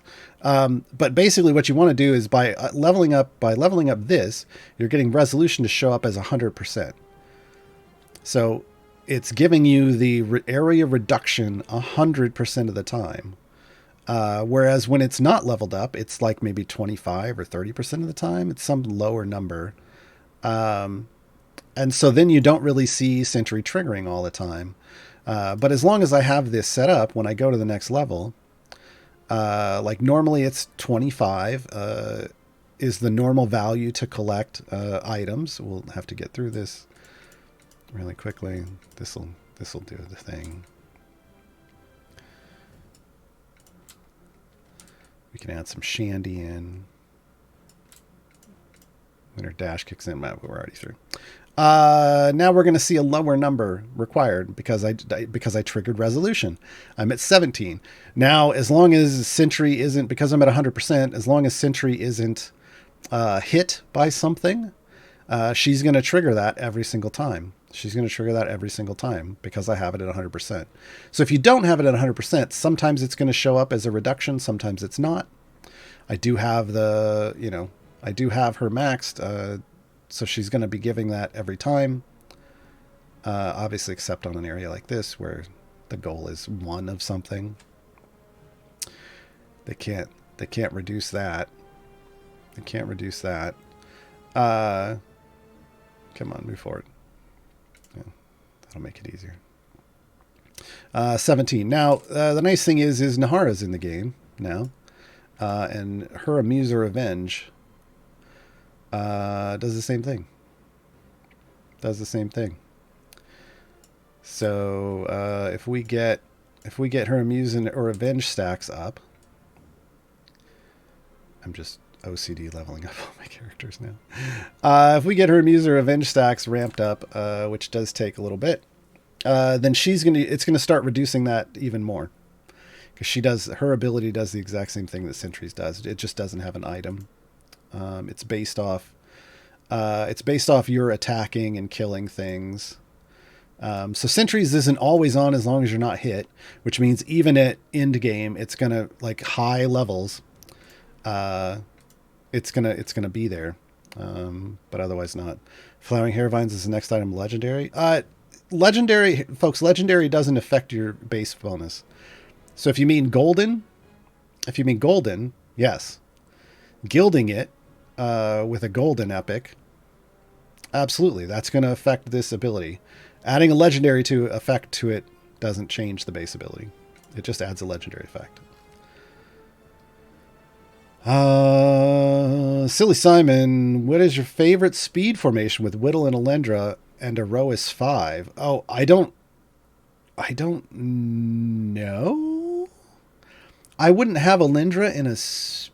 I get why you would want Alendra. Might want Alendra. I would have, if I were running a speed formation, I wouldn't have Alendra in. I would have Shandy in. So are you just talking about, like, my favorite machine gun formation? I don't know. It would be those people and whoever are the biggest buffers.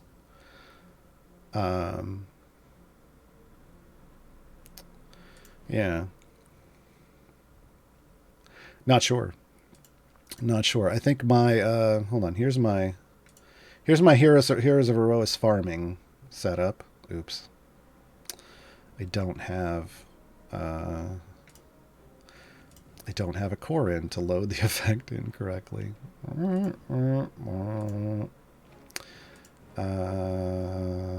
So this is all kinds of wrong.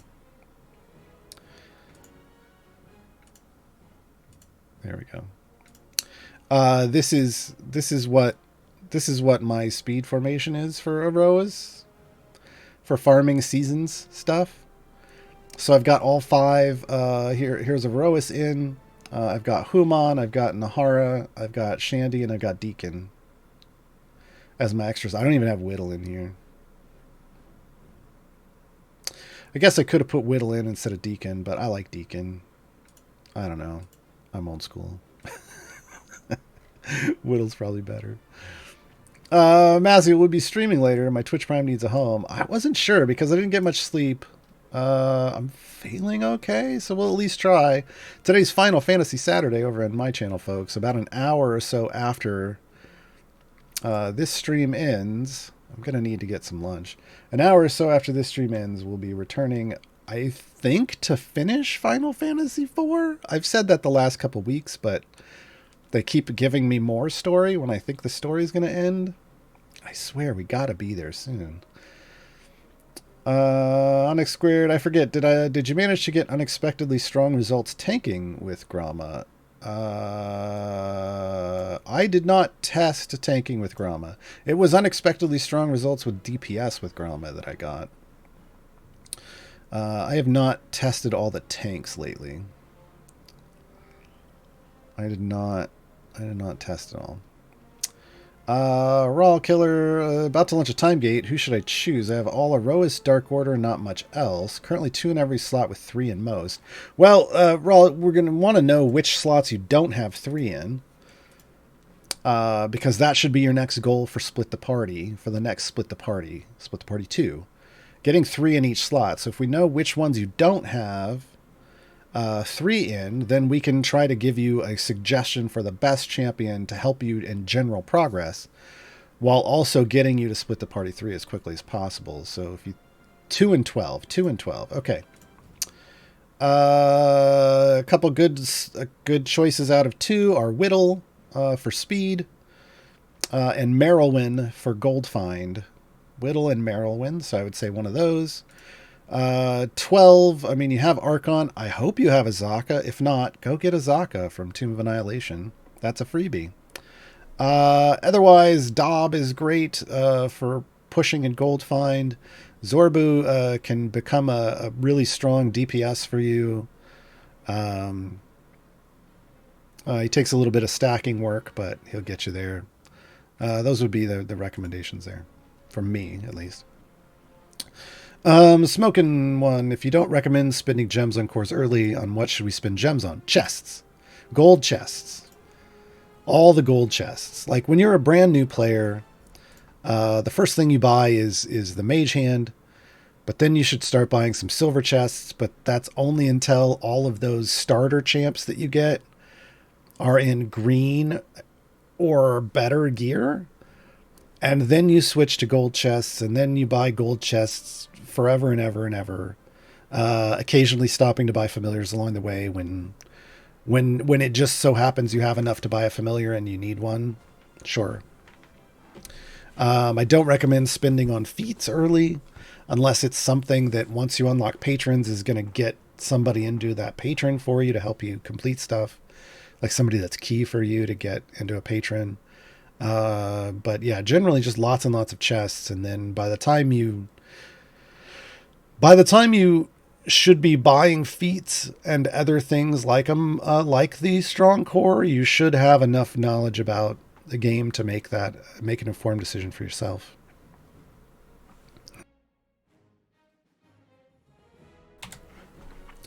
Kunk, are there any familiars or packs in the shops from the Halloween sale that you think are worth picking up if you have the disposable income to buy them? That's always the qualifier. Thank you for adding it. Let's see. I mean, I don't know what this price is, but it was 90% off. That's Ashara's a good early DPS. You can get familiar packs for $6. That's pretty cheap. And familiars are things that you use for a very long time. Like their functionality only dips in the sense that, like me, you might have more than you need at a certain point. Yeah. I mean, if you don't have Sentry, $6 is a great way to unlock Sentry and get some chests and a guaranteed shiny and a feat for her. Oh, hey, here's Nordum. Steam Pack Nordum. So if somebody wanted to pick up Nordum, you get Nordum and you get a familiar and you get a bunch of Nordum chests and some stuff. I can't remember. It won't let me click to see, but that might be a Modron potion. So this could be neat if you wanted to get Nordum. Again, more $6 familiars. I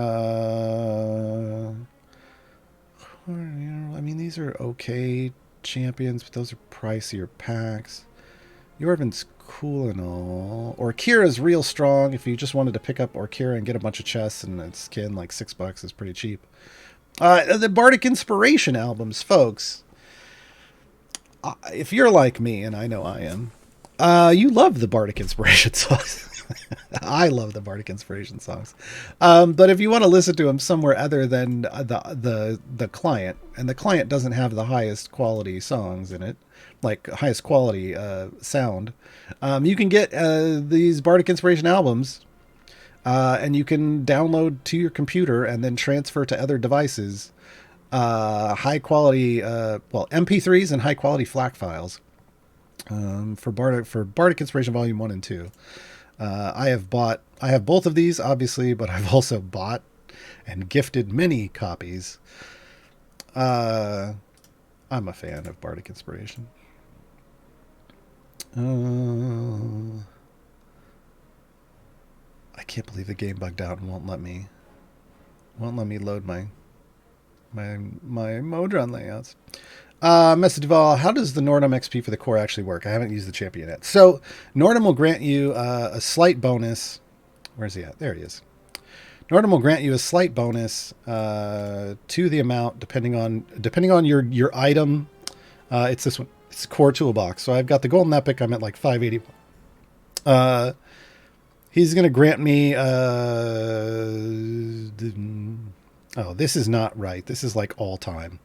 He's going to grant me an extra bit of so 275% more experience. So instead of 1 experience for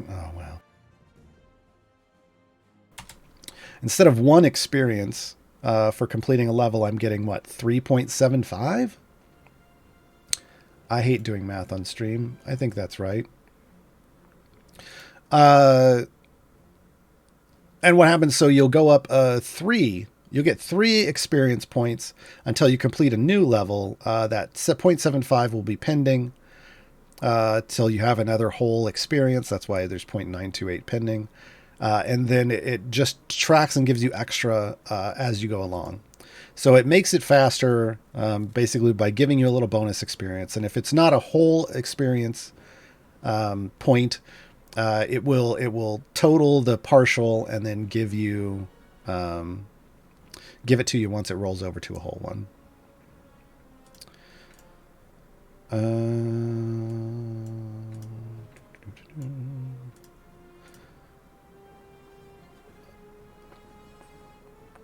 Lord Crom, where's a good place to farm distractions for the Mert challenge? I do 95% of my patron challenge farming in Mad Wizard. It has everything but dead things.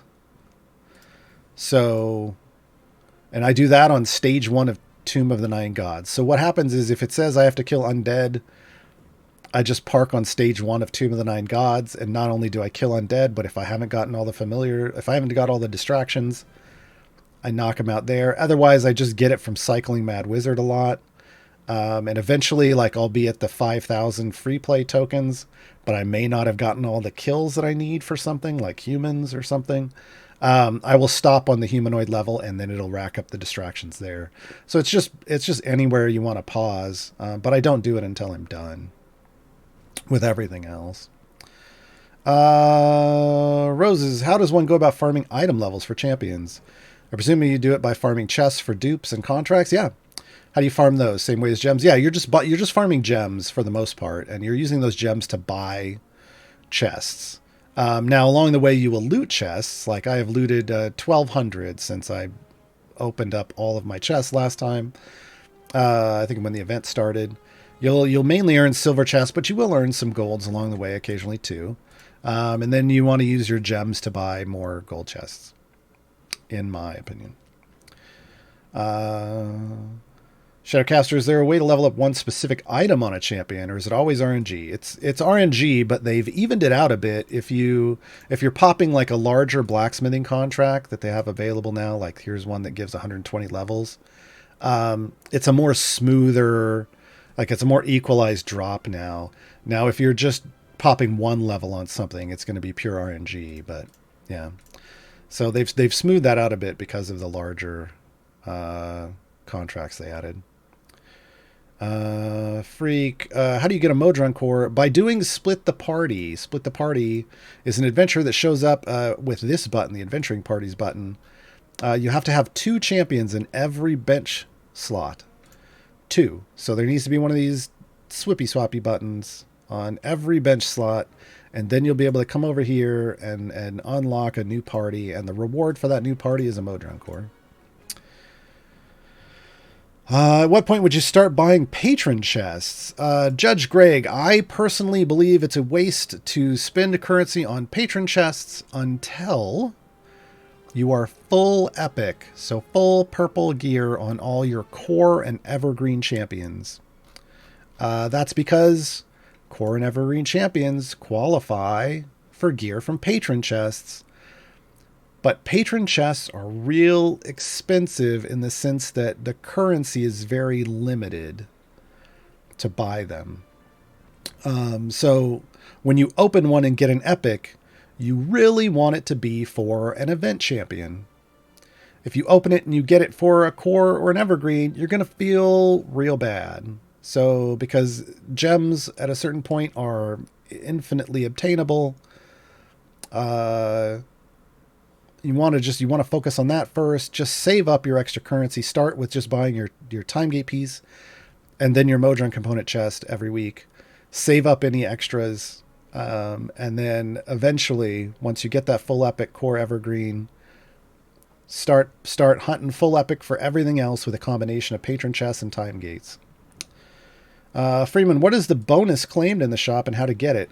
So if you want, anytime they have a sale with the new shop experience, you want to open up the sale tab and you want to see if you own something, there's going to be a little claim button, and it's a reward. Basically, it's a gold chest because you've bought this in the past, and it's now on sale, but you bought it for full price, or maybe not.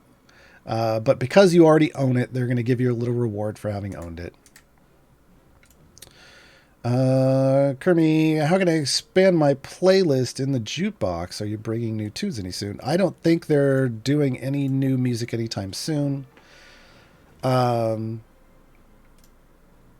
There's no way to add more either. So we have Bardic Inspirations Volume 1, 2, and 3 that are in there right now. Both the regular and the instrumental. That's probably it. If you want more Bardic Inspiration music, I have a guide on the subreddit that links to all the original acoustic versions from when those songs were made. There's a lot. Final question from Kermie again. Do you feel like you've leveled up as a human or streamer whenever you answer a question you hadn't answered before in the chat? I mean, this is the first time I've been asked this. I don't know, because I get a lot of questions and there's usually lots of first-time questions. I almost feel like first-time questions are easier because it's like, hey, that's a unique question. I haven't answered that before. Let's dive into that. And I think it's almost you know you're better at doing this when you can answer a question for the 500th time in a way that's just as informative as it was the first time you answered it. Because that's almost a harder thing for people to learn, is to kind of understand and expect and be okay with getting asked the same question stream to stream to stream, and sometimes multiple times in a stream, because maybe somebody asked at the beginning, but somebody else wasn't there and they asked later. Right? Yeah. That's going to be it, folks. That's going to be it. I need to drink some water, get something to eat. Oh, hold on, Roses. So my next gem familiar is 50k, and I have 13k now. No farming set up yet, so I should start spending those gems on chests now? Yeah, because you're a ways away from 50k. So, whereas you can see instant gains and instant rewards from opening those chests, getting gear, getting contracts, you'll be able to earn gems faster with that power by finishing adventures faster and variants faster with that power, and you'll rack up those gems faster, and eventually you have speed champions for your downtime to just farm gems. And yeah, so I would probably wait a bit.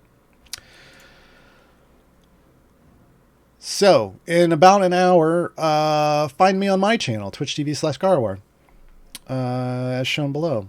Final Fantasy IV, probably finishing it. Probably. Maybe. I hope so. That's what we're going to be playing today. Come join us.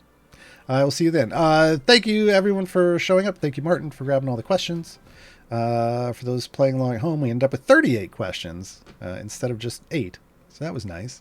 What song are we leaving on? I don't remember. I don't remember what song we're going out for, but it's from Bardic Inspiration. Oh, it's Halloween on Monday. It's the skeleton song. It's Dance Macabre, folks. I got it. I got it. Bye, all.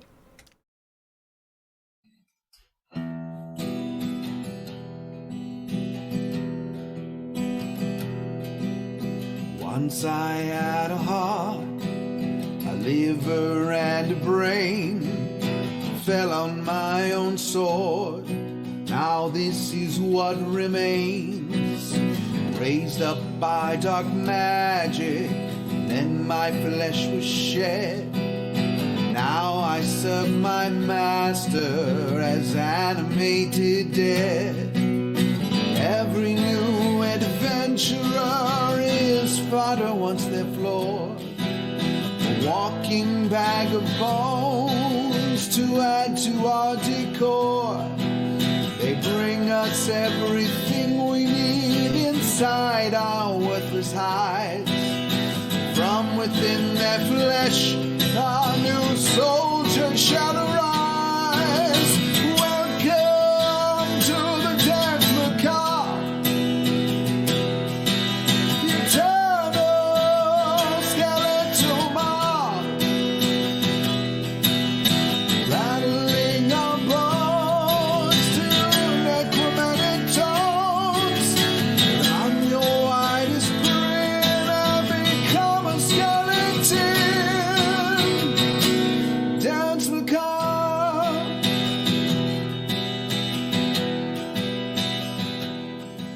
I have no tongue with which to speak, no sinews guide my hand. Still I march in step to my dark master's command. I no longer love or hate, all my feelings left behind. I'll fight until I fall apart, final peace I cannot find. Clerics try to turn me, but I just walk away. Once their prayers are over, they too become my prey.